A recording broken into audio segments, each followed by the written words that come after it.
Hello mga kapatid, this is the verse of the day. Do the best you can to be the kind of person that God will approve and give yourself to Him. Be a worker who is not ashamed of his work, a worker who uses the true teaching in the right way. In other words po, God wants us to serve Him by sharing His story to anyone.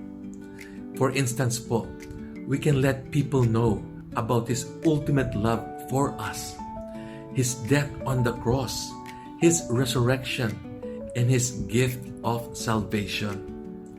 Gawin po natin lahat para mapasaya ang Diyos.